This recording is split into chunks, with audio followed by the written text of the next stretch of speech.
नमस्कार, राधे राधे। स्वागत है आप सभी का सुबोध इनफाइनाइट एजुकेशन में। आपके लिए लेकर आए हैं फार्मेकोलॉजी की unit number 5, BSc nursing 4th semester. जो फार्मेकोलॉजी सेकंड है, उसका हम आज यूनिट नंबर 5 का वन शॉट देखेंगे। यूनिट का नाम है आपके drugs used for pregnant women during antenatal, labour and postnatal period. मतलब ऐसी कौन कौन सी ड्रग्स है, कौन कौन से सप्लीमेंट्स है जो प्रेग्नेंट वुमेन, किसके लिए है? प्रेग्नेंट वुमेन के लिए। कब? ड्यूरिंग एंटेनेटल। एंटेनेटल मतलब क्या होता है? जब बेबी का बर्थ नहीं हुआ, उससे पहले का टाइम, ठीक है। लेबर, लेबर मतलब कि टाइम ऑफ बर्थ एक तरीके से। और पोस्ट नेटल मतलब कि जब बर्थ होने के बाद में, ठीक है। कितने बाद में? अप्रोक्स 5 to 6 मंथ, ठीक है। तो समझ में आ गया क्या है, किसके बारे में पढ़ना है हमें? स्टार्ट करते हैं बिना टाइम वेस्ट के। सबसे पहला आपके टॉपिक आता है विटामिन के सप्लीमेंटेशन। आपके जो सिलेबस है, आईएनसी बेस्ड सिलेबस है, उसके अकॉर्डिंग पढ़ रहे हैं हम, उससे ना एक्स्ट्रा ना कम, ठीक है। आईएनसी बेस्ड जो सिलेबस है उसके अकॉर्डिंग पढ़ रहे हैं। तो पहला आपका टॉपिक आता है विटामिन के सप्लीमेंटेशन। विटामिन के सप्लीमेंटेशन। विटामिन के, देखिए विटामिन कितने होते हैं। पहले विटामिन की बात करें तो, पहले अगर हम विटामिन की बात करें तो विटामिन आपने देखा है कि vitamin A, B, C, D और के, ये विटामिन आपने पढ़ रखे हैं, न्यूट्रिशन में पढ़ रखा है आपने विटामिन के बारे में, ठीक है। तो इसमें हम बात करें vitamin A, B, C, D, K, ठीक है। और एक आता है ई, ठीक है। तो इसमें आपके बी और सी, जो ये विटामिन है, ये तो होते हैं आपके पास कौन से? Water soluble. बाकी ए, डी, ई के कौन से होते हैं? वो होते हैं फैट सोल्यूबल विटामिन, ठीक है। तो इसके बारे में बात करें विटामिन के बारे में। Vitamin K is a medication use to manage and treat bleeding due to coagulations disorder caused by vitamin K deficiency. It is a fat soluble vitamins class of drugs, ठीक है। तो भाई क्या है कि विटामिन के है, विटामिन के की मेडिसिन आती है, मेडिकेशन आते हैं, जिसको हम ब्लीडिंग को रोकने के लिए काम में लेते हैं, ब्लीडिंग को ट्रीट करने के लिए काम में लेते हैं। क्यों लेते हैं? क्योंकि विटामिन के है वो क्या होता है? Disorder coagulation disorder caused by vitamin के डेफिशिएंसी। जब विटामिन के की डेफिशिएंसी हो जाती है, उससे ब्लीडिंग होती है, कोगुलेशन, तो उसको ट्रीट करने के लिए हम काम में लेते हैं। नेक्स्ट आपके टॉपिक आता है, हेडिंग आती है ऑक्सीटोसिन। ऑक्सीटोसिन एक हार्मोन है oxytocin. Oxytocin is normally produce by paraventricular nucleus of hypothalamus. अब ये न्यूक्लियस के बारे में आपने एनाटॉमी में पढ़ रखा है, पढ़ाया था, देखा हो आपने, याद हो आपको तो। हाइपोथैलेमस के nucleus. Oxytocin normally produce bye hypothalamus. किसके द्वारा प्रोड्यूस होता है? हाइपोथैलेमस के द्वारा प्रोड्यूस होता है। और release by posterior pituitary gland. और रिलीज किससे होता है? पोस्टीरियर पिट्यूटरी से रिलीज होता है। पिट्यूटरी ग्लैंड है वो आपके एंटीरियर एंड पोस्टीरियर, दो टाइप की होती है, दो पार्ट होते हैं मतलब उसके। तो ये किससे होता है? पोस्टीरियर से, मतलब ये पीछे वाले पिट्यूटरी से। नेक्स्ट पॉइंट आता है oxytocin is mammalian hormones. Oxytocin एक मेमेलियन हार्मोन है, मेमल्स, हम सभी मेमल्स से स्तनधारी मतलब hormone that also act A neurotransmitter in the brain. जो ऑक्सीटोसिन है एक न्यूरोट्रांसमीटर का काम करता है ब्रेन में, जो कि एक मेमेलियन हार्मोन्स होता है। It is released mainly after distension of cervix and vagina during labour, ठीक है। क्या कहा मैंने कि जो कैसे रिलीज होता है ऑक्सीटोसिन है, कैसे रिलीज होता है ये? तो ये mainly distension of cervix and vaginal during labour, जब बेबी का बर्थ होता है।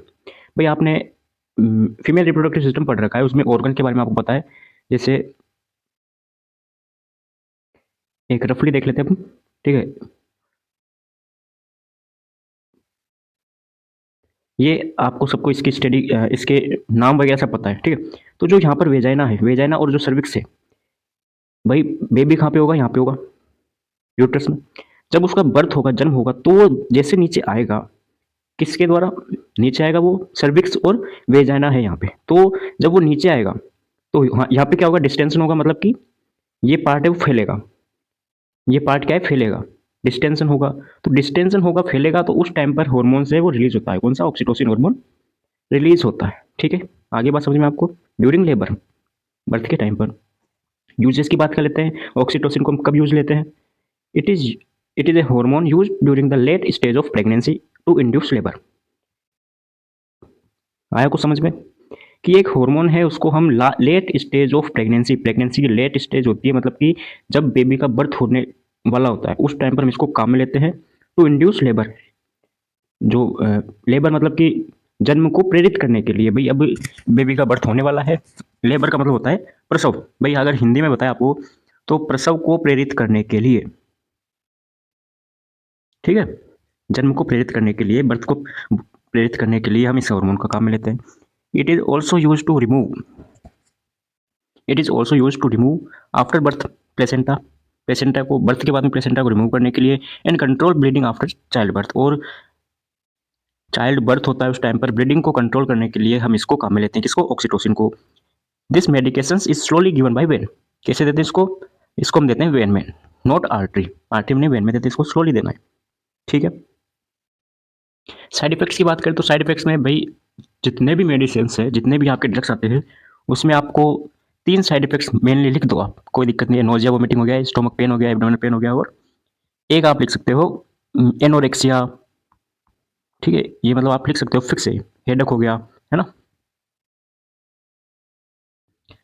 तो ऑक्सीटोसिन के साइड इफेक्ट्स कौन से हो गए, नोजिया एंड वोमिटिंग हो गया, क्रैम्पिंग एंड स्टोमक पेन हो गया, एलर्जिक रिएक्शन हो सकती है कुछ, इचिंग वगैरह है, और चेस्ट पेन हो गया, difficulty in breathing, fast irregular heart rate, heart beat, heart beat है वो फास्ट चलेगी, नॉट रेगुलर, रेगुलर नहीं इरेगुलर चलेगी, कभी तेज कभी धीरे, ठीक है। सीवियर हेडेक हो सकता है उसके, इन ए सीवियर केस, ठीक। कॉन्ट्रा इंडिकेशन मतलब कि कब हमें इसको काम में नहीं लेना चाहिए, the oxytocin not used in following conditions, कौन कौन सी कंडीशन होगी, एलर्जी ऑफ ऑक्सीटोसिन, ऑक्सीटोसिन से एलर्जी हो, सर्वाइकल कैंसर हो, हमारे हमारे क्या मतलब कोई पेशेंट है उसके, एक्लेम्पसिया हो, एक्लेम्पसिया क्या होता है, एक्लेम्पसिया होता है सीजर, सीजर ड्यूरिंग प्रेगनेंसी या सीजर ड्यूरिंग लेबर, ठीक है, उस टाइम पे बर्थ के टाइम पे एक्लेम्पसिया हो, सीजर आए उसको बोलते हैं एक्लेम्पसिया। हर्पिस इन्फेक्शन हो गया, and more than 7 pregnancy, 7 pregnancy हो गई उससे ज़्यादा हो, उसमें भी हम इसको काम में नहीं लेंगे ऑक्सीटोसिन को, ठीक है। देन हम बात करते हैं, हमारे पास टॉपिक आता है आयरन सप्लीमेंटेशन। सिलेबस में देख लेना, वो ही पढ़ रहे हैं, कुछ नहीं पढ़ रहे हैं, कुछ कम नहीं पढ़ रहे, पूरा आपके सिलेबस के अकॉर्डिंग चल रहा है। भाई आप कहोगे कि सर बहुत छोटा लेक्चर हो गया, भाई है कुछ नहीं, और कुछ है नहीं तो क्या पढ़ेंगे। आयरन डेफिशिएंसी की बात करें, आयरन सप्लीमेंटेशन, आयरन, अब देखो वहाँ पे था विटामिन के सप्लीमेंटेशन, कब लेना है वो, जब विटामिन के की कमी हो जाए। आयरन सप्लीमेंटेशन कब लेना है, जब आयरन की कमी हो जाए। भाई कोई चीज़ कब लोगे आप, जब उसकी कमी हो रही है बॉडी में। Iron deficiency is more common in pregnant women and newborn who are rapidly growing. क्या है कि भाई प्रेग्नेंट वुमेन है या फिर जो बच्चा है न्यूबॉर्न है जो कि ग्रो कर रहा है, उनमें मोस्ट कॉमन चीज़ क्या होती है, आयरन डेफिशिएंसी होती है। ज़्यादातर आप देखो, आपको देखने को मिलेगा कि जो न्यूबॉर्न बेबी है या फिर प्रेग्नेंट वुमेन है, उनमें क्या होता है कि आयरन डेफिशिएंसी मेनली पाई जाती है ज़्यादातर। तभी तो आपने देखा होगा जो डॉक्टर है वो देते हैं कि फोलिक एसिड, वो एक आयरन फोलिक एसिड की सिरप आती है वो लेते हैं। More iron is required during pregnancy, ज़्यादातर आयरन है वो प्रेगनेंसी के टाइम पर चाहिए होता है। क्यों चाहिए होता है, mostly to nourish the growing foetus and placenta as well as to enhance maternal red cell mass. क्यों चाहिए, नरिशमेंट के लिए चाहिए, सीधी सी बात है भाई। जो फिटस और प्लेसेंटा है जो ग्रो कर रहे हैं, उनके पोषण के लिए ज़्यादा आयरन की आवश्यकता होती है। तो iron deficiency is most common cause of anaemia, infection, anaemia हो गया। आयरन डेफिशिएंसी है उसका मोस्ट कॉमन जो कारण होता है वो हो गया एनीमिया हो गया, इन्फेक्शन हो गया, जेनेटिक फैक्टर्स हो गए, many other condition can also lead to anaemia, ठीक है, हो गई यहाँ तक बात। नेक्स्ट टॉपिक आता है आपके पास magnesium sulphate. Magnesium sulphate is also a drugs. Magnesium sulphate competitively inhibit calcium, क्या करता है, कैल्शियम को इनहिबिट कर देता है, देयर बाई ब्लॉकिंग एक्टिन और myosin interaction. Actin myosin interaction आपने मसल्स पढ़ी है, उसमें देखा है आपने, एनाटॉमी फिजियोलॉजी में पढ़ी है, ठीक है। उसमें क्या करता है, कैल्शियम को ब्लॉक इनहिबिट कर देता है। इंडिकेशंस की बात करें, इंडिकेशन कब काम में लेना चाहिए इसको, मैग्नीशियम सल्फेट को, हाइपोमैग्नीसीमिया, मतलब हाइपो मतलब कम, मैग्नीशियम, मैग्नीशियम मतलब कि मैग्नीशियम ही, ईमिया मतलब होता है ब्लड, जब ब्लड में मैग्नीशियम की मात्रा क्या हो जाए, कम हो जाए, तब हमें इस मैग्नीशियम सल्फेट को काम में लेना चाहिए। दूसरा हो गया prevention of seizures in eclampsia. Eclampsia मैंने अभी बताया आपको क्या होता है, कॉन्ट्राइंडिकेशंस की बात करें तो कभी भी इसको काम में नहीं लेना चाहिए भाई। जितने भी ड्रग्स पढ़ रहे हैं हम सेम आपके वही चलेगा, indication, use, mode of action, contraindication, dose and route, side effects, adverse effect and last में रोल ऑफ नर्स, सभी में ये चीज़ें चलेगी। कॉन्ट्राइंडिकेशन हो गया, कोई हाइपर सेंसिटिविटी हो, हार्ट ब्लॉक हो, तो उस टाइम पर हमें मैग्नीशियम सल्फेट को काम में नहीं लेना। डोजेज एंड रूट की बात करें तो magnesium sulphate can administration can be oral, PO मतलब ओरल हो गया, ओरली, ये एब्रीविएशन है, ठीक है, हमने पढ़ा है एब्रीविएशन फर्स्ट चैप्टर में, इंट्रोडक्शन टू फार्मेकोलॉजी, उसमें देखा है हमने, ठीक है। इंट्रामस्कुलर हो गया, आईएम हो गया, और इंट्रावेनस आईवी हो गया। एक होता है इंट्राओस्केस, उसके थ्रू भी हम इसको दे सकते हैं मैग्नीशियम सल्फेट को। Magnesium sulphate can be combined with dextrose 5%, D5 जो आपके ड्रिप्स आती है, आईवी फ्लूइड आता है, उसके साथ हम इसको दे सकते हैं। डेक्सट्रोज आती है, अब कौन कौन सी फ्लूइड आती है, डेक्सट्रोज हो गए, जीएनएस, डेक्सट्रोज को हम बोलते हैं, D5 को बोलते हैं GDW, ठीक है। आरएल हो गया, और जीएनएस हो गया, डीएनएस हो गया, ठीक है, उनके साथ हम इसको दे सकते हैं, किसके साथ, डेक्सट्रोज 5% के साथ। एक आती है D10% आती है, D25% आती है, ठीक है, तो हम केवल इसको D5% के साथ दे सकते हैं, डेक्सट्रोज 5% के साथ। For every 1 gram of magnesium sulphate it contain 98.6 mg elemental of magnesium, मतलब कि 1 ग्राम मैग्नीशियम सल्फेट दी, 1 ग्राम मैग्नीशियम सल्फेट में मैग्नीशियम की मात्रा कितनी होती है, 98.6%, 98.6 mg होती है, ठीक है, मिलीग्राम। मैकेनिज्म ऑफ एक्शन की बात करें तो यूज टू कंट्रोल कन्वर्सेंस, कन्वर्सेंस सीजर्स, मतलब ठीक है, मतलब दौरे टाइप आते हैं वो, यूज टू कंट्रोल सीजर्स या कन्वर्सेंस या दौरे, and reduce the BP in toxaemia of pregnancy in preeclampsia and eclampsia, eclampsia, ठीक है, इनके दौरान जो सीजर्स दौरे वगैरह आते हैं उनको कंट्रोल करने के लिए और बीपी वगैरह को रिड्यूस करने के लिए हम इसको काम में लेते हैं। It also suppress uterine contraction, uterine contraction मतलब यूटेराइन स्टिमुलेंट, ठीक है, उसको सप्रेस कर देता है ये, एंड रिलैक्सेंस कर देता है यूटेराइन को। एडवर्स इफेक्ट की बात करें तो पल्मोनरी क्या क्या इससे के साइड इफेक्ट्स हो सकते हैं, पल्मोनरी एडिमा हो गया, चेस्ट पेन एंड टाइटनेस हो गया, चेस्ट में पेन हो गया, फिर चेस्ट है वो टाइटनेस हो जाएगी, मस्कुलर पैरालिसिस हो गया, नोजिया, फ्लशिंग, ड्राउजीनेस, फ्लशिंग क्या होता है, चेहरा है वो लाल पड़ जाता है, मतलब, ठीक है, ब्लड विजन हो गया, फिटल डिप्रेशन हो गया। रोल ऑफ नर्स की बात करें तो भाई अगर हम वो दे रहे हैं, मेडिसिन दे रहे हैं, कौन सी, मैग्नीशियम सल्फेट दे रहे हैं, तो क्या करें, हमारा क्या रोल होता है कि monitor vital sign every 15 minutes, particular respiration rate, rhythm and characters, ठीक है, मतलब कि हम जब मैग्नीशियम सल्फेट एडमिनिस्ट्रेशन करवा रहे हैं पेशेंट में, तो 15 मिनट में, एवरी 15 मिनट्स में हम उसके बीपी वगैरह सब चेक करेंगे, वाइटल साइन मॉनिटर करेंगे, check mental status of the patient, भाई मेंटली तो वो डिस्टर्ब नहीं हुआ है, चेक फॉर एडवर्स इफेक्ट्स, को इसको एडवर्स इफेक्ट्स या साइड इफेक्ट्स तो नहीं है, तो ये सब हम उसके मॉनिटर करेंगे, चेक करेंगे। देन आपके पास टॉपिक आता है कैल्शियम ग्लूकोनेट। कैल्शियम ग्लूकोनेट जो ड्रग्स है वो क्या होती है, तो calcium gluconate is a calcium salt of gluconic acid, gluconic acid है उसकी कैल्शियम साल्ट होती है, कौन, कैल्शियम ग्लूकोनेट। अब ग्लूकोनिक एसिड है वो क्या होता है, gluconic acid is an oxidation product of glucose, glucose के ऑक्सीडेशन से ग्लूकोनिक एसिड बनता है। There is 93 mg of element calcium in 10 ml ampoule of 10% calcium gluconate, मतलब एम्पूल आता है,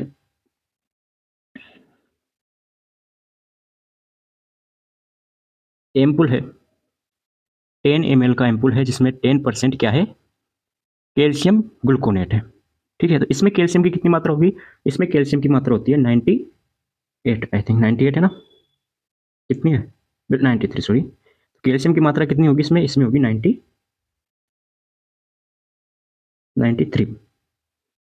mg इसमें कैल्शियम की मात्रा होगी, ओके, ठीक है, चलिए बात समझ में। जैसे उसमें कितनी थी, उसमें थी सर मैग्नीशियम सल्फेट में कितनी थी, मैग्नीशियम सल्फेट में थी 98, इसमें कितनी है 93, ठीक है, 93 mg। Calcium gluconate is available in 500 mg, calcium gluconate है वो 500 mg, 1000 mg एंड 10% इंजेक्शन में भी अवेलेबल होता है calcium gluconate. It is it is used as a supplement in pregnant and lactating mother, जो प्रेग्नेंट मदर है और लेक्टिंग mother है उनमें हम इसको सप्लीमेंट के रूप में दे सकते हैं, मतलब कैल्शियम सप्लीमेंट हो गया, कमी हो जाए तब हम इसको दे सकते हैं, कैल्शियम की कमी हो गई तो।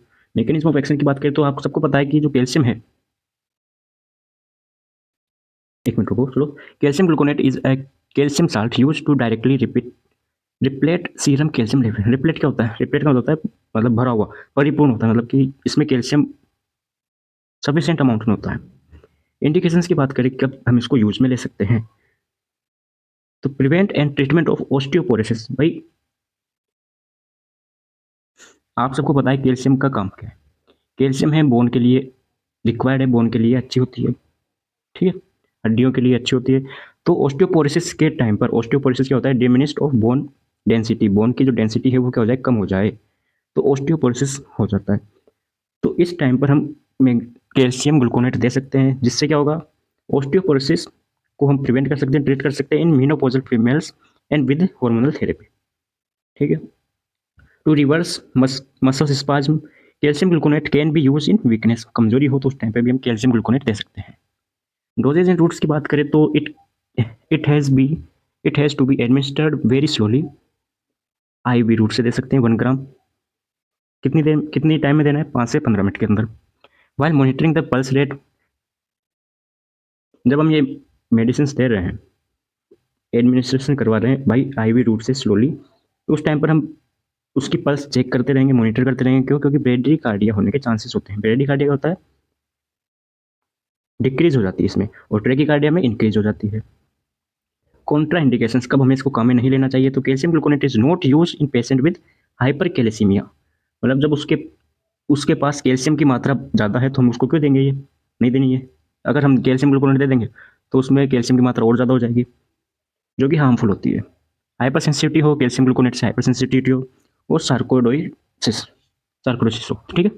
नेक्स्ट आपके पास टॉपिक आता है टिटनेस प्रोफाइलेक्सिस, लास्ट टॉपिक आपका टिटनेस टिटनेस प्रोफाइलेक्सिस। टिटनेस का सबको पता है, टिटनेस होता है क्या है? टिटनेस का अपन इंजेक्शन लेते हैं, कितना होता है वो? 0.5। एक एवरेज डोज की हम बात कर रहे हैं, 0.5 ml की डोज होती है, ठीक है, टिटनेस में,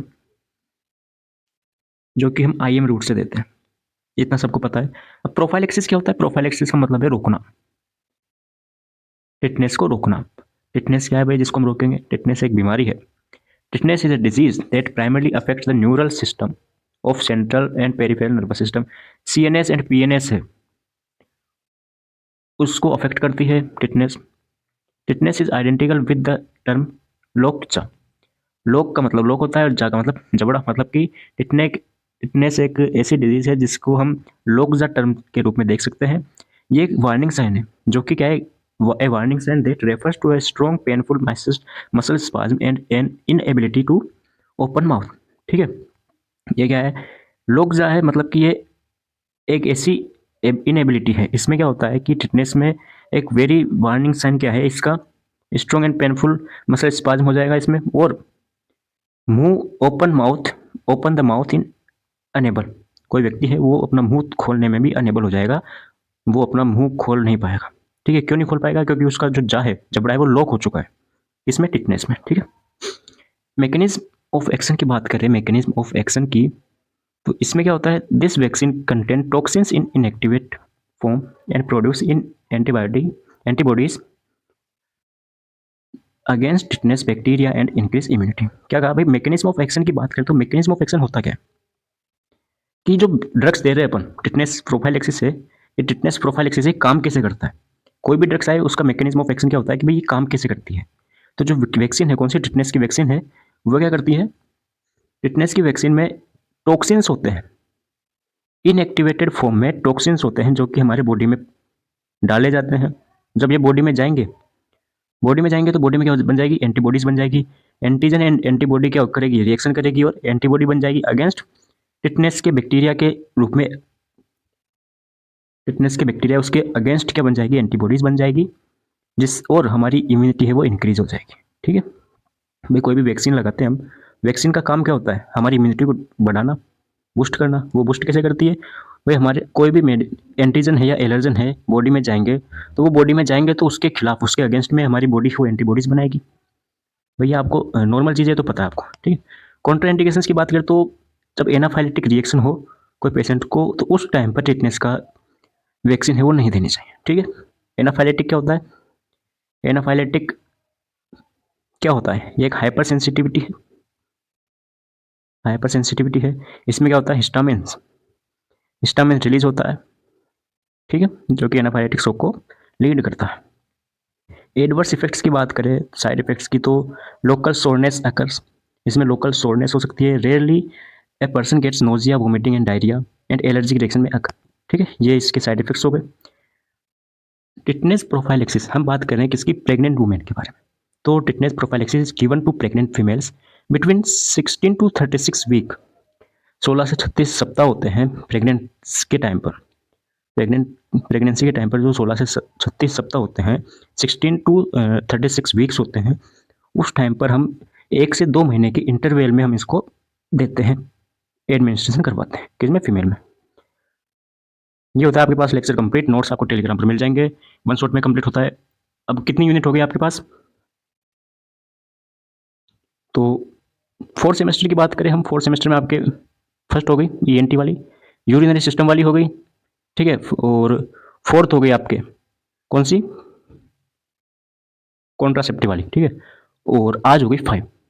तो कितनी हो गई टोटल? हो गई आपके पास 4 यूनिट हो चुकी है फोर्थ सेमेस्टर में। थर्ड सेमेस्टर की बात करें तो थर्ड सेमेस्टर में introduction to pharmacology first unit and second unit antiseptic वाली, ठीक है। तो ये आपके फार्मेकोलॉजी का सिलेबस है जो कि आपके अभी तक हुआ है, अभी तो बहुत पढ़ना बाकी है,